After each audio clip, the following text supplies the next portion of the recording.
owninga club y'omupiira oba boss kubanga one of the biggest economic activities ebulaya kati it is football. Ate nga era bwe yali mu AC Milan omujjukira bulungi nti yali wa bulijjo era ebikopo ng'ebitwala ne batugamba nti no fixing yali agimanyi so yabeera boss. Wano mu Uganda twalinawo Tushalu Paleri ya Godfrey Kirumira Mandela nga bali mu express bano bali mu Villa naye muganda wange twalabako ne goal 7 ne kipa bamuterekako wakoolo baterekako line up namba bano bagane kusamba obonero bagabe 2 ne goal 2 eri nga baguze bali be bagenda osamba nabe Masaka babakube mwenda naye nago gwagana tutandikiddawo nsanyusa okulaba se yesebo nange nsanyuse okujja ku Top TV amachaga leero tuwayemu ku nsonga ezikwata ku nyaffe Uganda wetuli tukola alamula ate omanyi nagamba abantu nti nze Kyagulanyi abamunyumyako kati mbeewuunya kubanga gwogenda omunyumyako kati ng'ate ye ali kunkya gwe mumulabira mumunyumyako olwaleero kumbe ye yabadduseeko dda ali mu byankya ye principal kyekimufula generational vision bearer okulengera abalabe batalaba ebyenkya birabikanga ebigenda okutuzaalira ebizibu bannansi batandise okwekengera nti naye ono nga sipiidi gyadduka nene nnyo wagira eno wakwata eno wagira eri kati embeera abantu bangi bagamba principal nga tabuze tugenda kutuuka waawo mpola mpola naye nga sebo tusanyusa okulaba akyatabuka munange vaawo kikyali kituuza paka nga nakyemalira ali ku ddongo gakyajja amapesa mangi nnyo muganda wange manyi tuyina myaka gyejo obudde we buli ate twabuwaayo ku kino naye nga naye tatudde gwe mwagala okujjamu kyova olaba naffe tetutudde. Mwami Alex Waisswa Mufumbiro y'amyuka omwogezi w'ekibiina kye National Unity Platform tuli naye mu studio. Mwami Waisswa bw'owuliriza ku bantu abamu ku famire z'abantu bano waliwo element gye bateekamu ne banenya ne National Unity Platform kwa singa ba National Unity Platform ne bagamba nti nammwe temukoze kimala kwanganga uli yabakwata simanyi ani yabakwata naye abakwata bonna tinammwe temutaddemu nnyo maanyi ago apart from okupostinga ku Facebook ne Twitter n'ebirala bali ne basigala nga batudde naye temutaddewo tewaliwo nnyo maanyi ge mutaddewo okulaba nti abantu bano bateebwa. Kiki ekikyalemeza abantu abo mu makomera abamu n'okubanga temulabika? What do you have mwenga National Unity Platform? Tulina ennaku y'amaanyi era topiki zino bwezitebe zijja ndabye obadde okutte ku ttama kuba kinkwatako nnyo mu kyasa kya 21 kiringa bw'ovuddeeko olwaleero n'otaddayo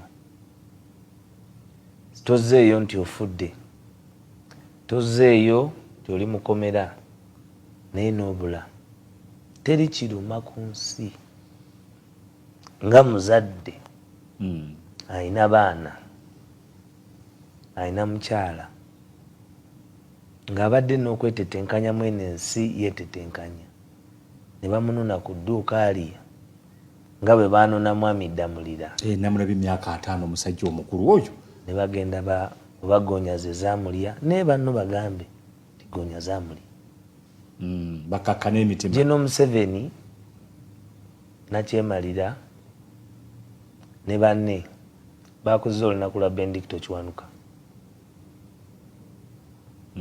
Saabalamuzi naye nga balukuza olw'okuba yabuzibwawo paka olwaleero teri amanyi yadde eggumba naye nga bo ebyo bye byabatwala mu nsiko era babyogerera nnyo nti byali bya Amini atuwa amanya matono ne Ben Kiwanuka singa Kyagulanyi gwe babuzizaawo kyandibadde kirala singa Waisswa gwe babuzizaawo kyandibadde kirala. Yes tuli prono tuzaawo n'otutemula ekyo tukimanyi era tuyinza okubeera wano abantu bebabalaatiramu ng'enkya oyo omuwala nkubira essimu takyasobola kunkubira kujja wano nga mwanziike waffe ekyo tukimanyi naye bino byonna biriwo mu 21st century. Ekyasa ky'obugunjufu. Okay? Nga muina kamera, nga muina buli kimu. Ekisinga okweraliikiriza mu by'obukulembeze, whenever the state degenerates into a criminal gang, nti buli abantu abali mu gavumenti bwe bafuuka abatujja eri bannansi, then the country descends into apathy. Wabeerawo okuluma obujiji n'okubonaabona. Era tuli mu apathy. Kyekitukwasa ffe emitima gyaffe. Munnange oveeka n'olaba abaana bo naye nga toli sure nti enkyo n'abalaba. Bya ddala. Abo abantu betwogeddeko basuka 20 mu ggwanga Uganda naye ng'omusango gwabwe gwakwagira Robert Kyagulanyi Ssentamu gwe gwolowooza ntakoze kimala ate okujjayo abo. Bwe twajjayo Banubiani ne bakwata bamachete. Banubiani bamalayo emyezi 7. Ekimu ku lwaki batukwata, lwaki batutta, lwaki batutulugunya olw'okubanga baagala okutukako okutuula ku mmeeza y'okuteesa naye tuteese ku kimu abbe ebyaffe. Mwe mwabbe ebyaffe. Neera n'omubbi muteesa. Ate gwe nakubuuza wano oyinza okuteesa nga babbi ekyana kyo. Kiba kizibu. Naye ku lw'obulungi bwaki bw'abaana bw'abalala maybe nyinza okuteesa. Kyengezaako okugamba ffe tetujja kuteesa ekyo tekiriwo era ajja tutta atumalewo kubanga naye titawangaala ate kati bo tebafa nabo bafa. Tumwine tali mu ttaka ali mu ttaka kuba ffenna twava mu ttaka. Gwoyogerako yakwata ani yali minisita wa security ate be 27 abatta abantu okununula wano okumalawo okutta abantu batta abantu okumalawo okutta abantu ekyomukisa omubi bazzemu okutemula abantu byazzeemu. The headline is the drones are back. Tunulira abaana abo bonna. Motive Kasaga, he's 20 something. Ono omwana gwe tubadde mu kooti goba kola ebintu byonna Tracy, she's 28. Botunulira oyo Gaza, he's 29. How do you tell me that in the 21st century a general is fighting with his own grandchildren? He's murdering his own grandchildren.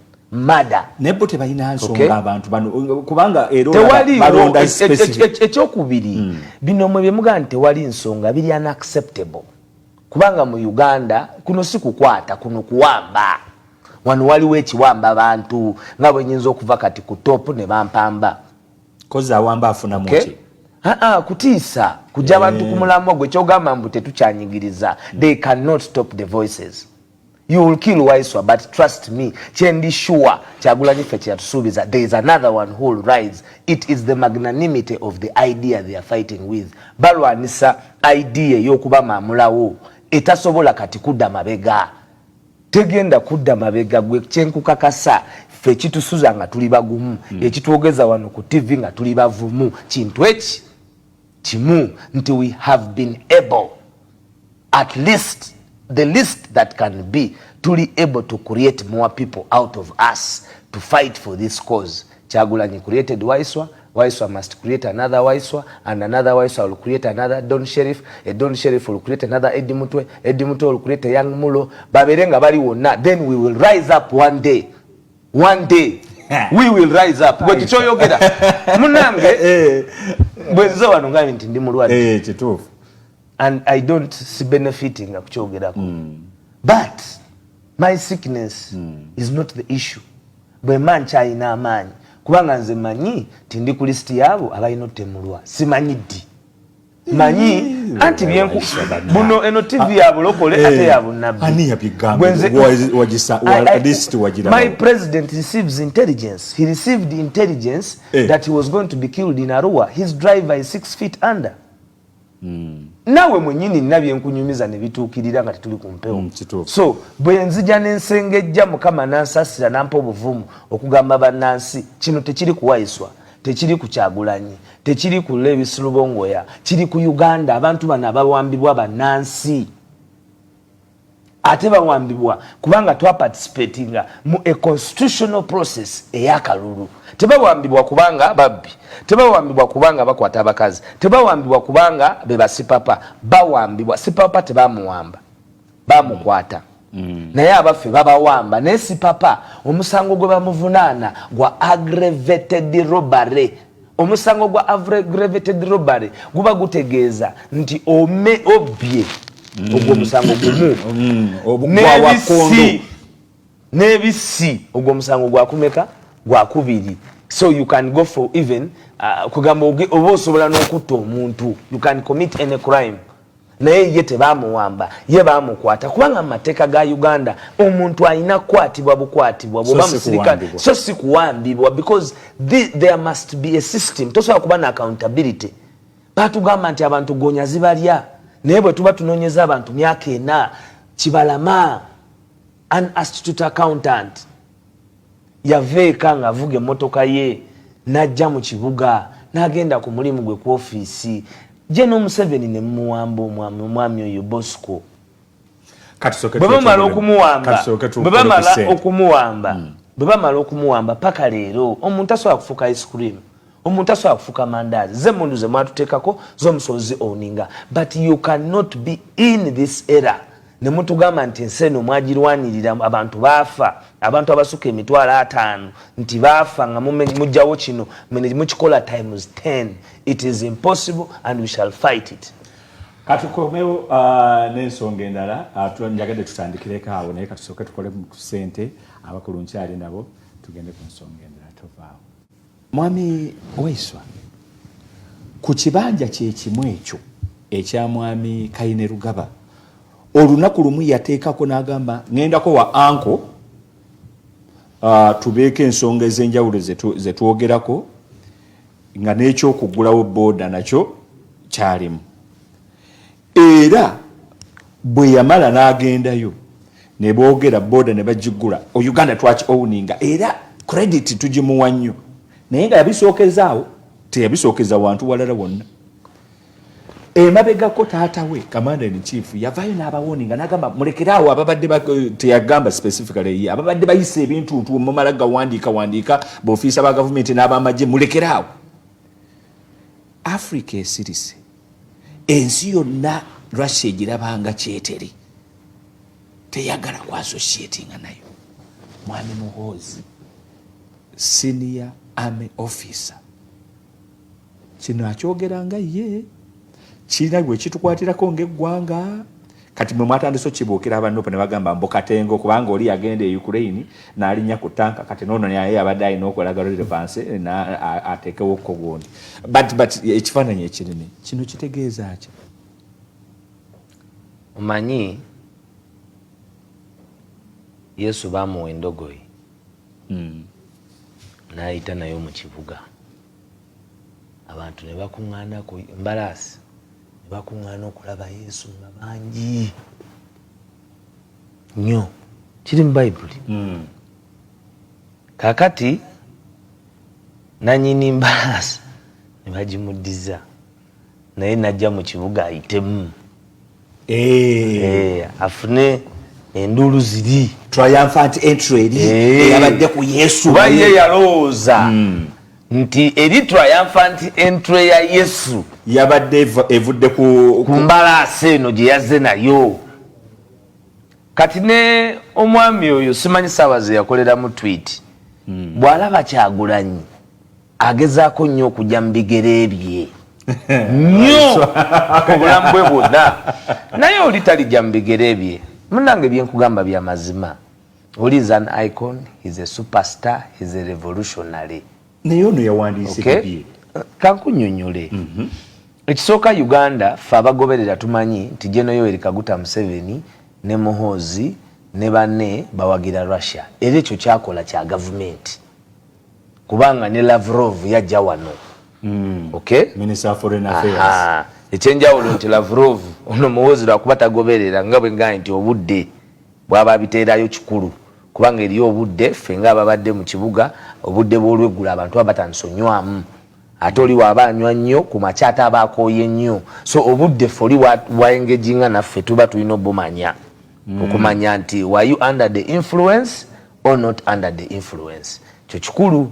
Kyova olaba mu magye eriyo abatamivu bagana okuddamu tweeting abadde balina amadaala aga waggulu. Bayinza okuddamu kubanga baana b'abakulu naye nga baali babagaana kubanga bajja emirundi mingi ne bakola ekikyamu.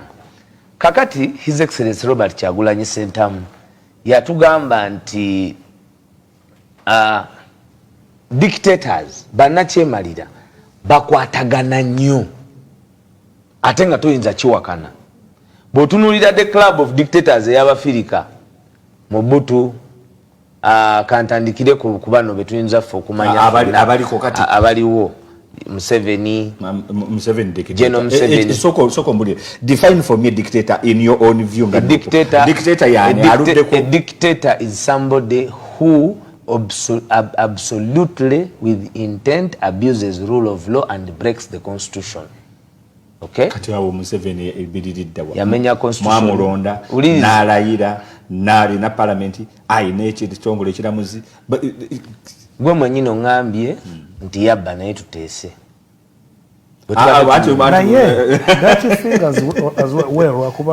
Ekyokubiri nakyemalira ate abantu wano bafa bawamba abantu wano babawamba.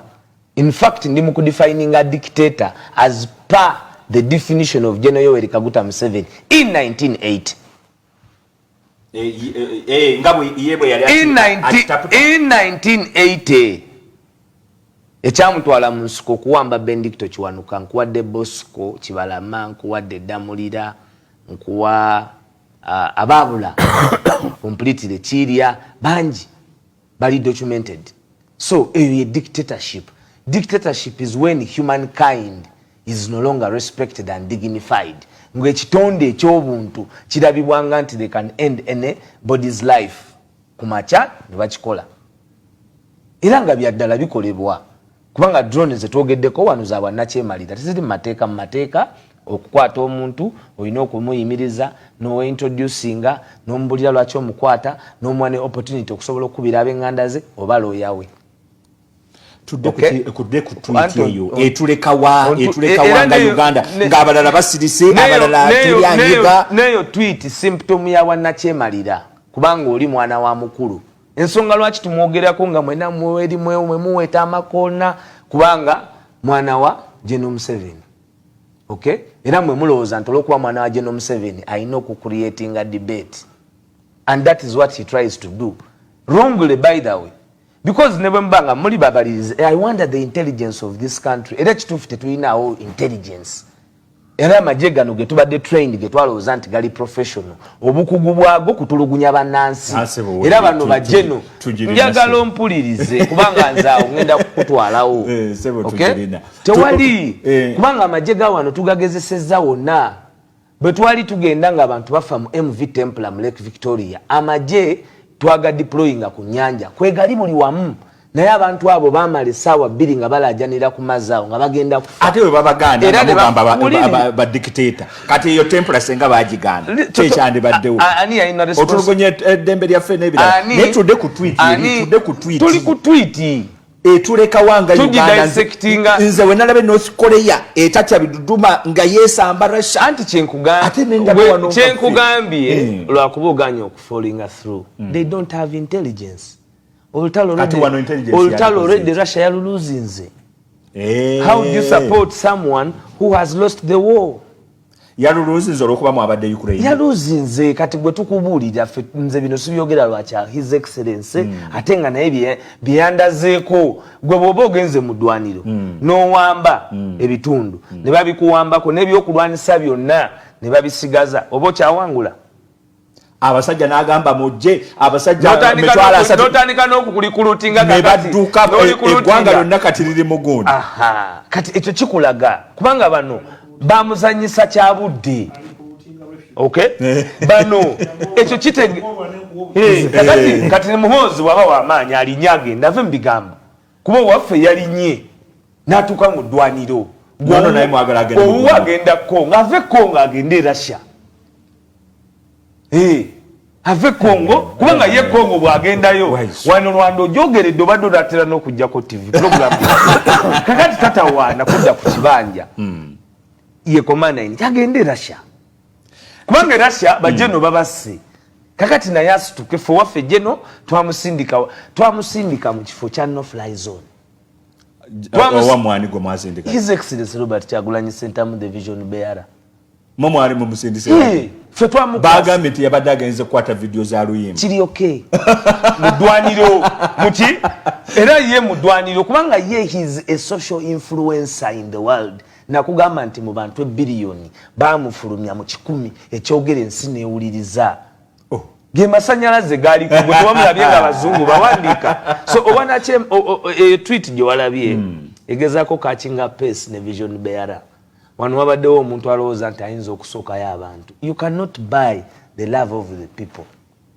Love y'abantu eva mu kubanga abantu bakkirizamu ebyo byoyimiriddeko ku lwabwe so si ku lulwo kati according to National Unity Platform eno tweet ya Gen.Muhozi countelinga mwami Kyagulanyi kye yakoze yalowooza nti yalina ku tweet oli wabikolwa fe twaleeta wabikolwa mwami baludde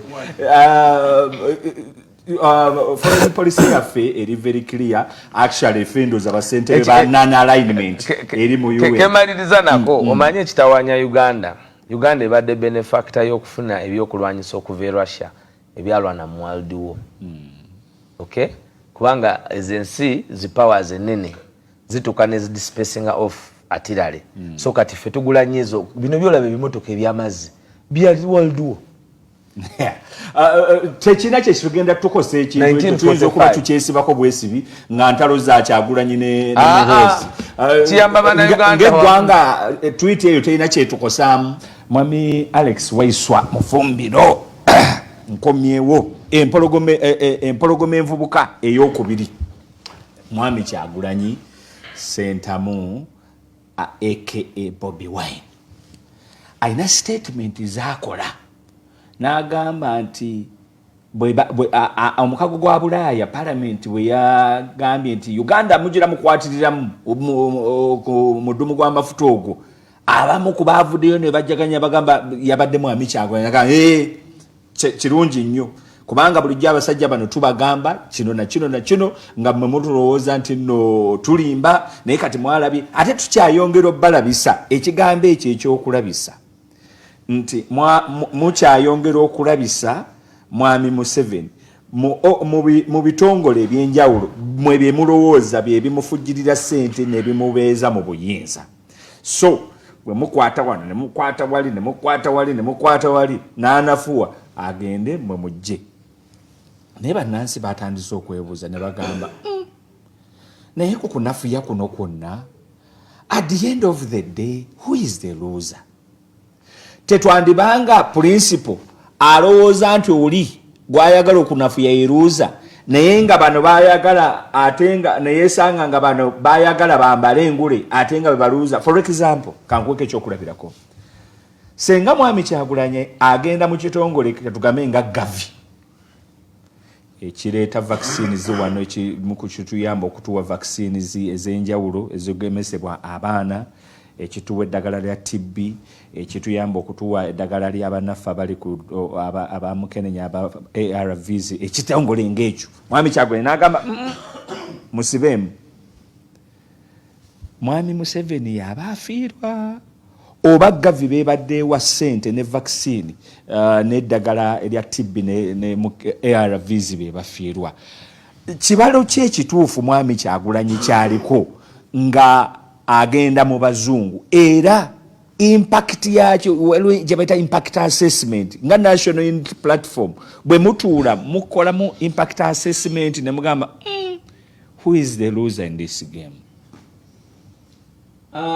Uganda tegenda kuvaawo ate agamba mafuta Museveni si yagalaba. Abazungu bali bajja mu Africa for colonization. Nze ndi musomesa wa history. Batambula ne ba geologists, ba archaeologists, bonna abamanya eby'omuttaka ebiri era abo abawangula abazula mafuta e Sudani bebagazuula e Ghana bebagazuula buli wamu. Okay? Abazula mafuta ago bebagazuula buli wamu. Kati wano mu Uganda amafuta gano gazuulibwa dda naye nga gagenda kubanga gatambuzibwa kubanga gali thick gali nga bonaalaba obuugi. So gagenda gaba ga kutambula gagenda tambulira mu hot heated pipeline Pipeline ene egenda kuba the most expensive pipeline singa ebadde ekoleddwa in the history of oil drilling in the world. Egenda costing about $1.2 billion.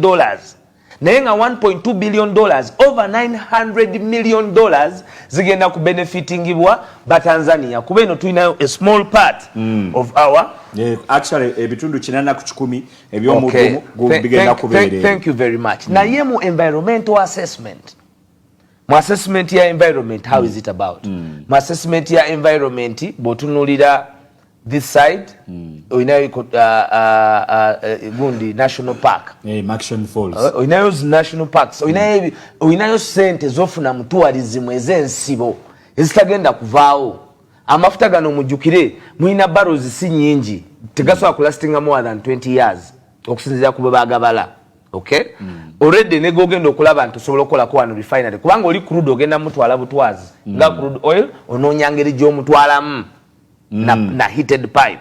Wali olinawo refinery ya Sinok, ne refinery ya Sinok egenda okufuna kuteranga it's just emitwalo 6 eza barrels. Ate gye emitwalo 6 refineries all over the world, Nigeria have closed because tuswa giyimirizawo mu cost production ng'oyine obwo obutono. Okay?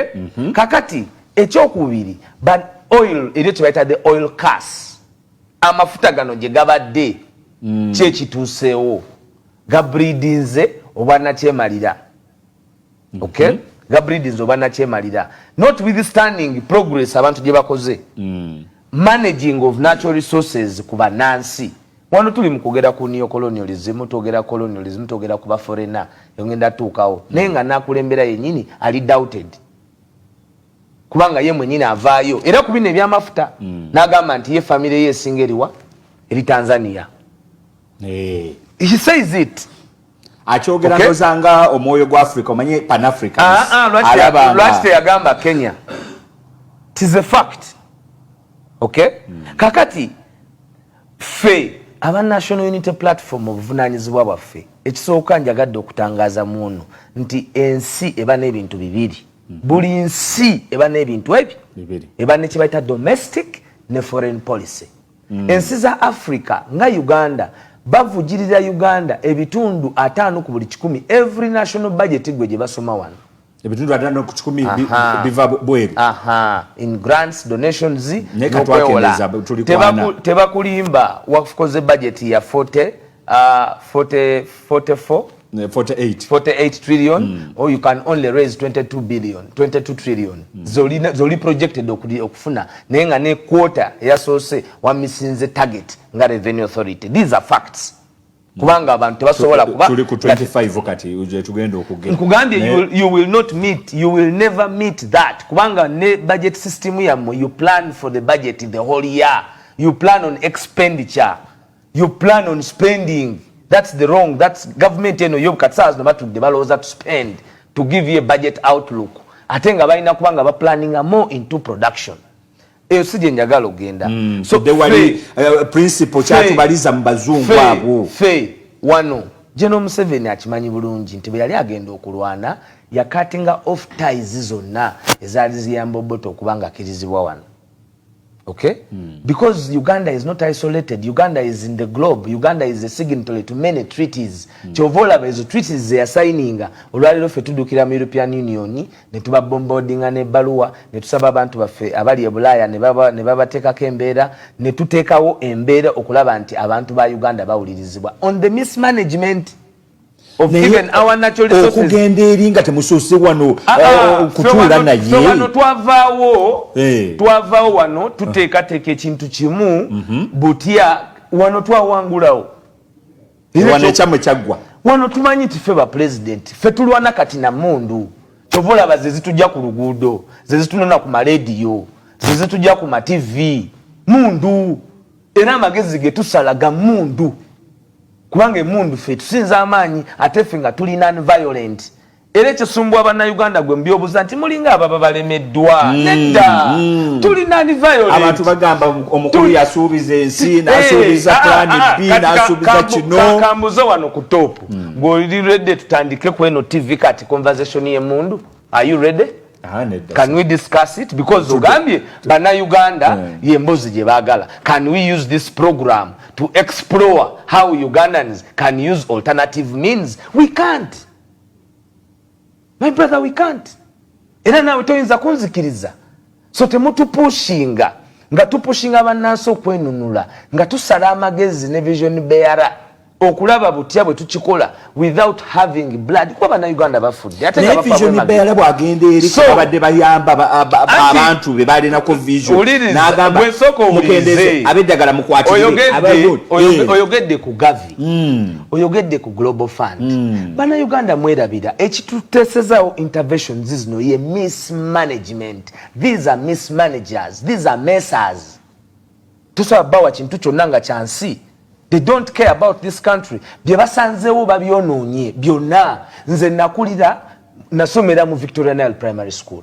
Mu Victoria Nile Primary School nga lisuka ku eke 10. Mu Victoria Nile Primary School nga liriko ebisaawe 2. Mu Victoria Nile Primary School nga tulina all the activities ezikolebwa omwana owa bulijjo. Amasomero agazimba olwaleero ku musingi gw'abaana ba inexposed thugs guli gutya. They can't manage nothing. Tunulira hospitals, there was a construction of Mulago, they have given us Chirudu. That is their capacity. Katoba wa mafuta, gwe global fund gwoyogeddeko Jim Muhwezi kati minister. Alice Kaboyo kati minister. Werwenzoli. Bali censored Mukula, Mukula, vice chairman wa NRM Eastern Region. They are responsible for murdering sick people for a long period of time, over 10 years. Kubanga baba sente za gavi ne global fund. Naye olwaleero bali mu government kubanga Alice Kaboyo wakiri abo babbako akatono ne kasigalawo ne kagira naye mwe mwagala basibire ddala. Look at the paradox.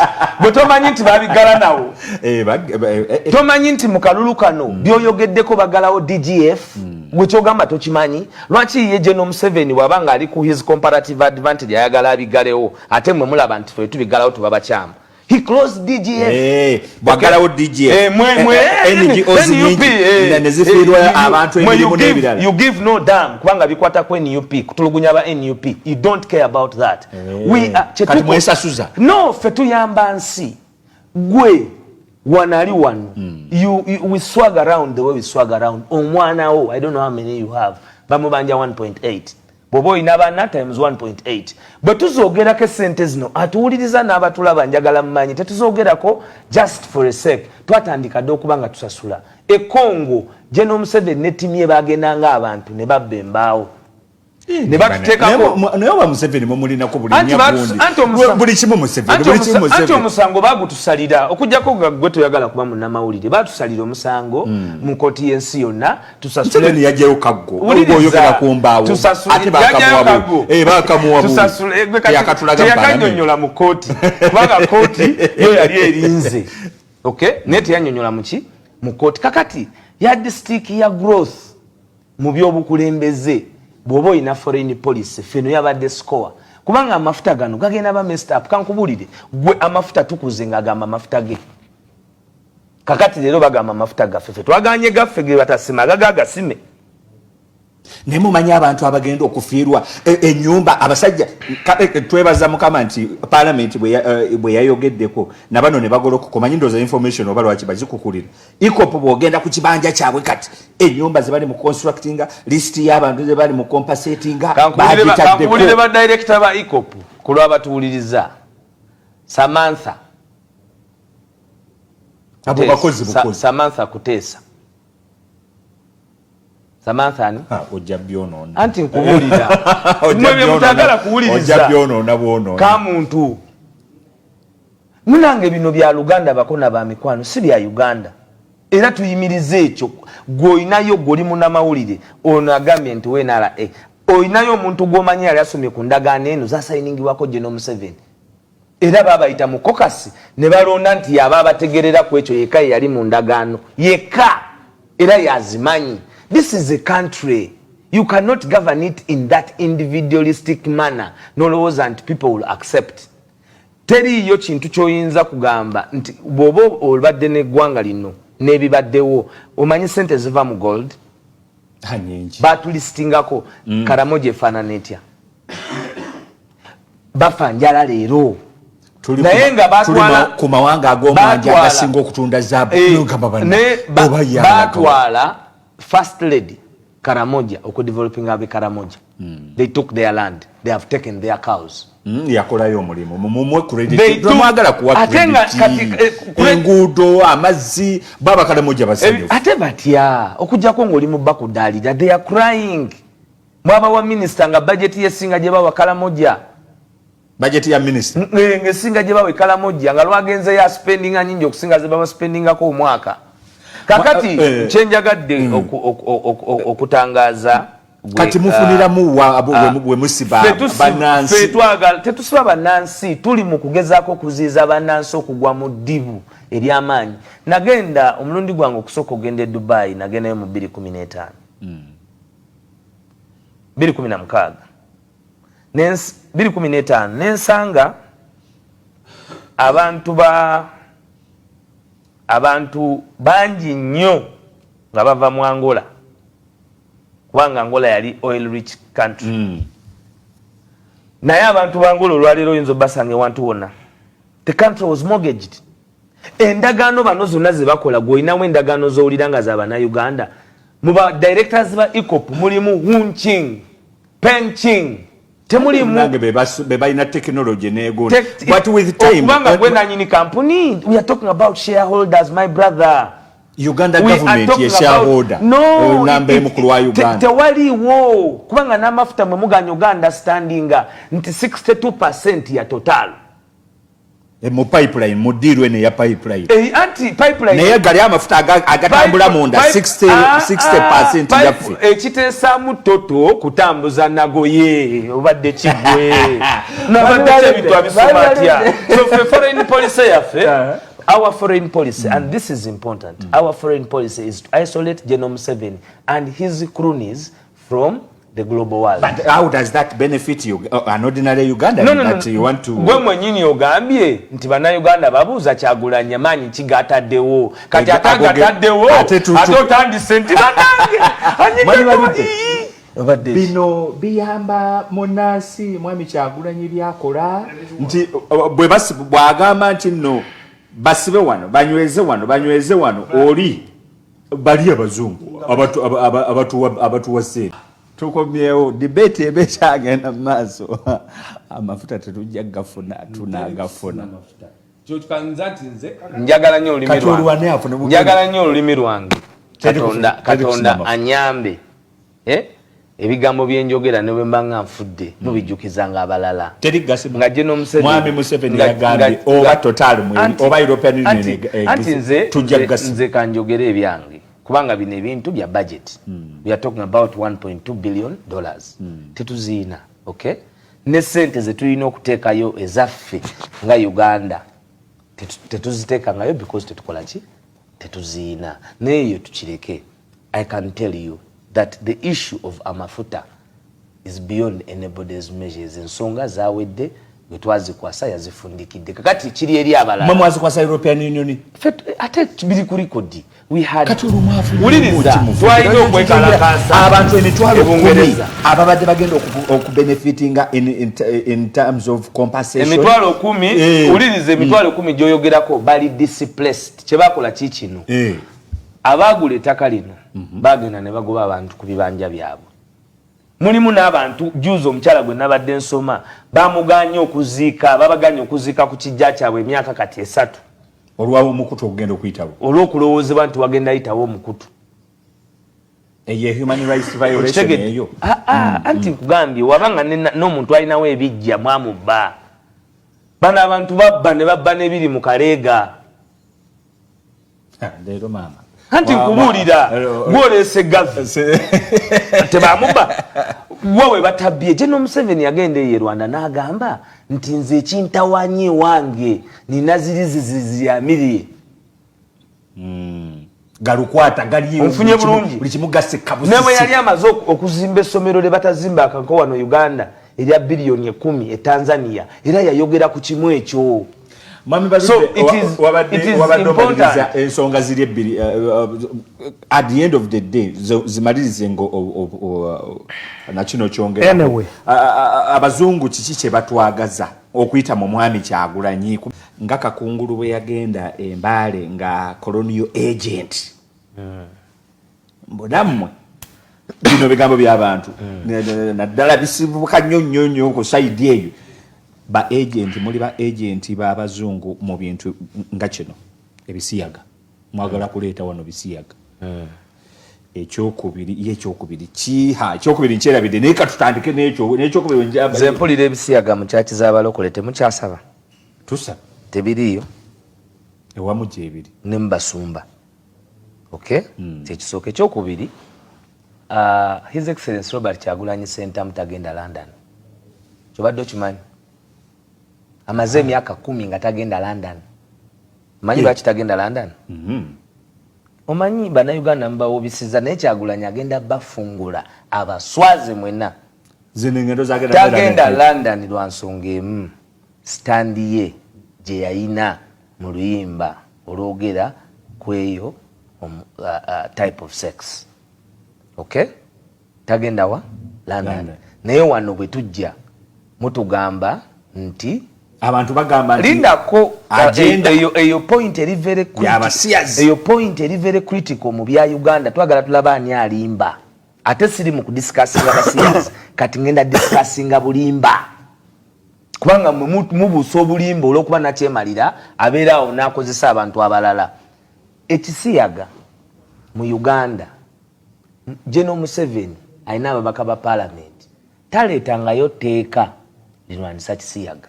Balireeta ne baliyisa naye kooti n'ebikira. Fenupu tuli bajjo baddemu baliyisa bali kooti yaligoba lwa koramu nti ababaka ba parliament bali tebawera.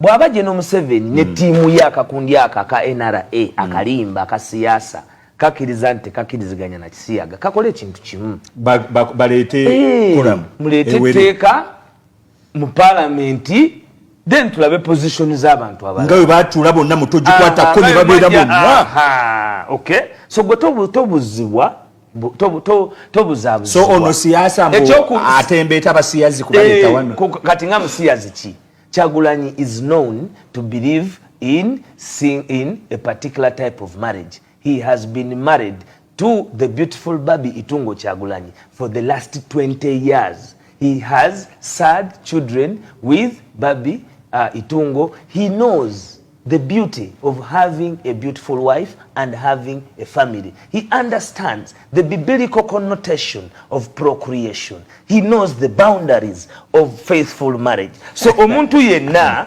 akera omuntu yenna akera, he is the embodiment of loving man and woman in Uganda.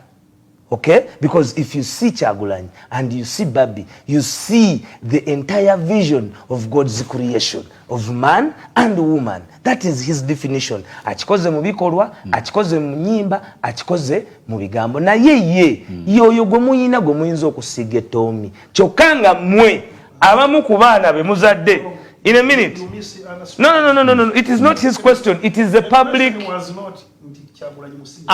Atetera nabali aleetewa because bagamba nti ndagaba otambula nabo ndakanda kubendaba empisa zo nze manya ne bokola ki empisa ze nzikulaze. In fact tewaliwo omukulembeze mu Uganda nze mbewunya mmwe mukera ku macha ne mutugamba nti NUP muwasanya abakazi muli mu kuwasa abakazi kati wenzize bwano struggle mwagiza mu mbaga lwaki tetuwasa abasajja oba abakazi ne bawasa abakazi kati bwenzize wano ogamba nate mwe muli basiyaga.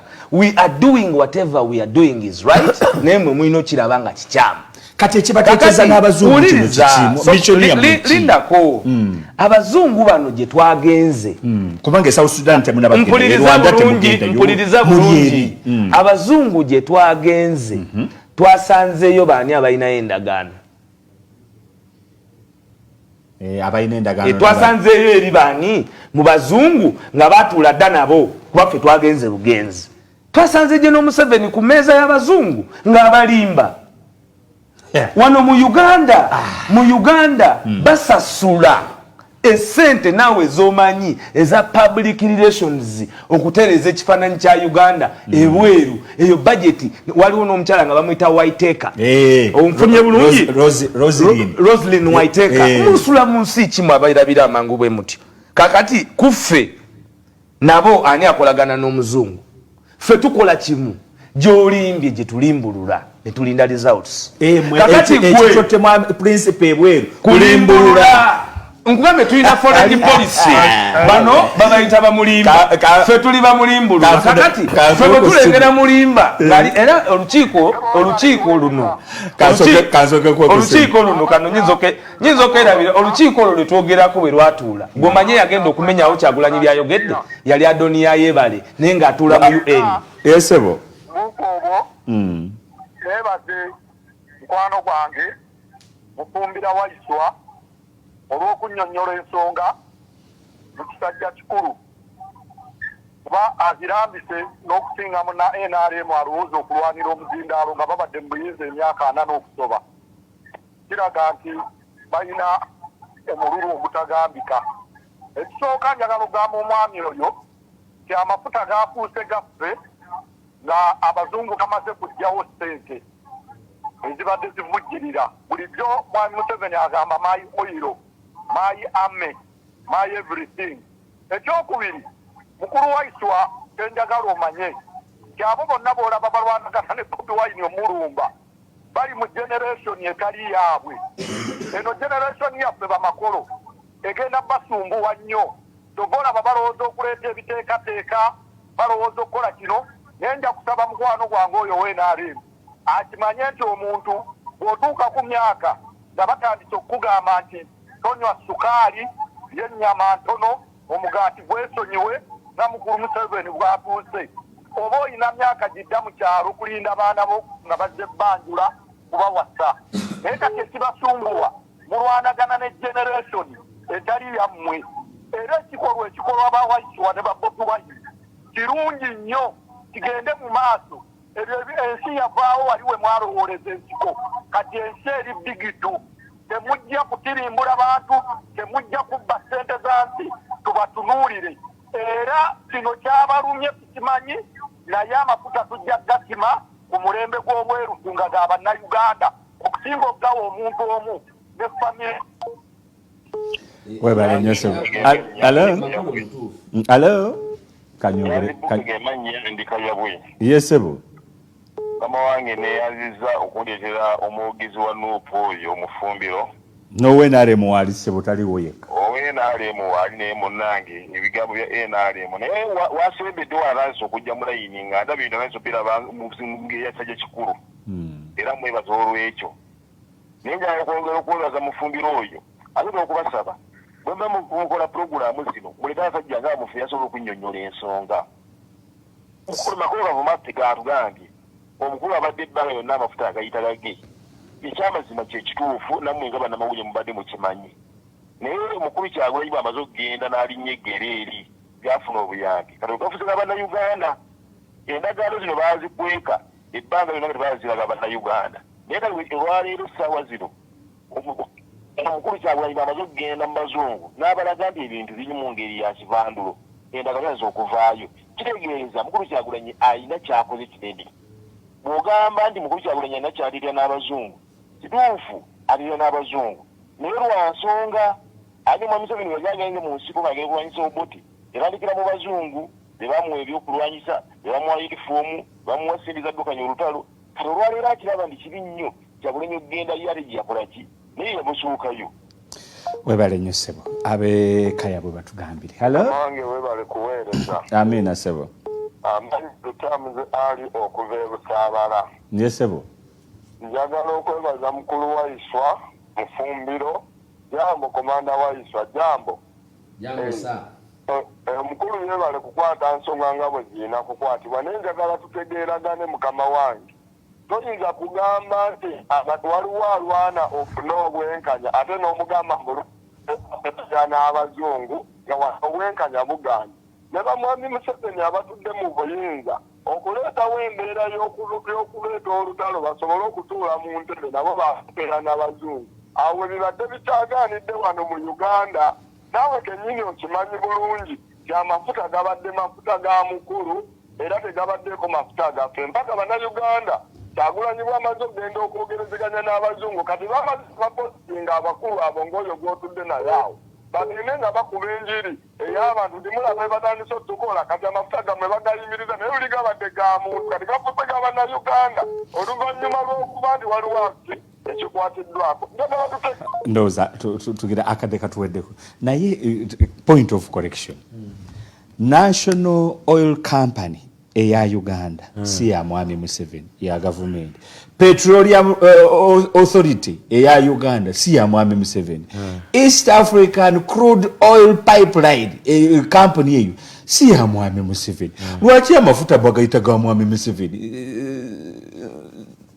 Tumalirize akadde tuine dakika sitera Mwami Mufumbiro gwobo semba ebigambo bisembayo tuine dakika 2 sitera kukozesa simu yange eno nga ndi ku TV kubanga mba njagala nnyo ebintu ebisinga nga mbimanyi naye kankozesa omukisa guno okusomera bannayuganda ku kyoyogeddeko government of UK East African Crude Oil Pipeline EOCOP Limited company number 112983996 bino muna Uganda osobola ogenda no referencing era no cross checking abantu abatwala amafuta ga Uganda abagakulira abali registered UK bebebuzaako ku bya Uganda ku mafuta go njagala mbasomere bana Uganda babawulire muhwezi Samantha ngono muwala wa Jim Katugugu muhwezi era ngali related ne Susan muhwezi era ngomanyi bulungi nti abo balina Uganda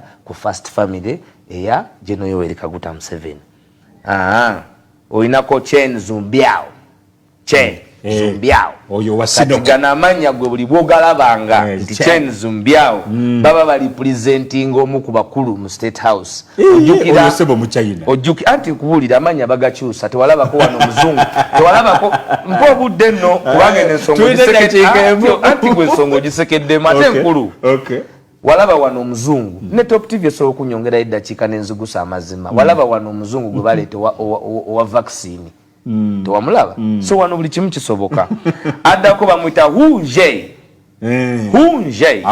yazaalibwa 1976 byenjogerako correspondence address eri 8th floor 10th Upper Bank Street Canary Wharf London England E14 5BF abo bebagonde bebakulira ikopu bebali mu ikopu bebava aba ikopu gwe bogama mu bya Uganda atuwulirize era atulaba Kamuntu Gilbert mumanyi bulungi nti mwana wa professor Kamuntu tomanyi nti eriye embuga Kamuntu yazalibwa bamu appointinga mu February 15th 2022 nga bamaze okola endagaano ne Suluhu Mugaga Emmanuel ne Nabanja Proscovia kakati balance weri agoli ku byamanya kakati ffe tumanye ebiriwo so kakati bobo yogera ku bana Uganda tewali yo ndagaano n'emu ya mafuta je twali tulabyeko n'ekisemberayo ddala gana amafuta kyayogedde mukulu wange nti Sulimani yagamba nti kyali bwe kiti Sulimani abana abakazi babiri buli mukazi ng'alina omwana nga buli muntu wano NUP ne nakyemalira bwe tulina Uganda ne nakyemalira tumanyi obuzaalibwa bwe ne Kyagulanyi tumanyi obuzaalibwa naye akadde katuweddeko akagendo tujja katandikirako akadde zizo sawa nnyo seconds biri kakati Sulimani bw'alaba nga bonna bakayanira omwana omu yafudde kyava aleeta ekiteeso n'ababuuza bali nti omwana tukole tutya omukazi atali nanyini mwana nagamba omwana tukole ki tumutememu tumufiirwe fenna nga namwe mugamba ati amafuta fenna tugafiirwe yawo wenyini mukunyonyola ebyeddiini kakati wano leero tulina amafuta agagenda okubbibwa naye nga bw'otagasima gasigalawo ne gasigala nga ga bannayuganda era n'ekya ne tukola ki ne tugasima kyetuba tugamba ono Yoweri nti va ku mafuta toja gasima toja sala mwana nti gwoli muyayi